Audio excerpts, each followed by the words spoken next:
మధురా శ్రీధర్ అనే పేరు వినగానే ఫిలిం మేకింగ్పై ప్యాషన్తో అమెరికా నుండి ఇండియా వచ్చి ఆడియో కంపెనీతో ప్రయాణం మొదలుపెట్టి ప్రొడ్యూసర్గా స్ట్రగుల్ అవుతూ కూడా ఆసియాన్ని వదిలిపెట్టని ఓ ఫైటింగ్ మ్యాటర్, స్ట్రాంగ్ మ్యాన్ అనే విషయాలే గుర్తుకు వస్తాయి.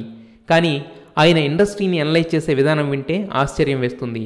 అలాంటి మధురా శ్రీధర్ ఫ్రాంక్లీ విత్ టీఎన్ఆర్లో ఎన్నో సంచలన విషయాలు చెప్పాడు. చేతులు చూసి గీతలను బట్టి ఫ్యూచర్ని ప్రెడిక్ట్ చేస్తారట.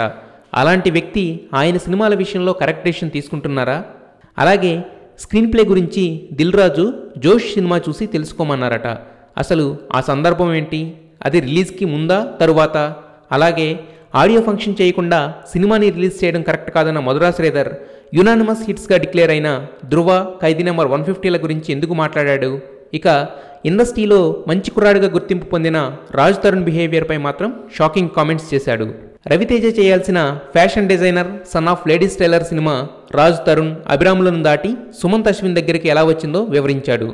ఇక ప్రపోజల్ స్టేజ్ నుండే టాక్ ఆఫ్ ఇండస్ట్రీగా మారిన కేసీఆర్ బయోపిక్ గురించి ఎన్నో ఇంట్రెస్టింగ్ అండ్ ఎక్స్క్లూజివ్ అప్డేట్స్ చెప్పుకొచ్చారు ఈ ప్యాషనేట్ ఫిల్మ్ మేకర్. మంచి స్టార్ క్యాస్ట్తో ప్రెస్టీజియస్గా తీసిన ఒక మనసు మూవీ రిజల్ట్ ఫ్లాప్ అని ఒప్పుకున్న శ్రీధర్ దానికి మాత్రం ఏ ఒక్కరినో బాధ్యులను చేయలేదు.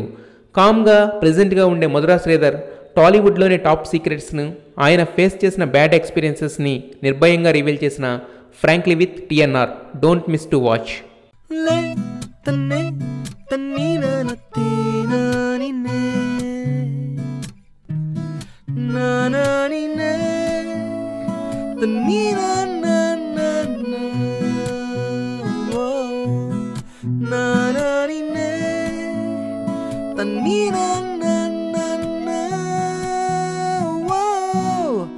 Oh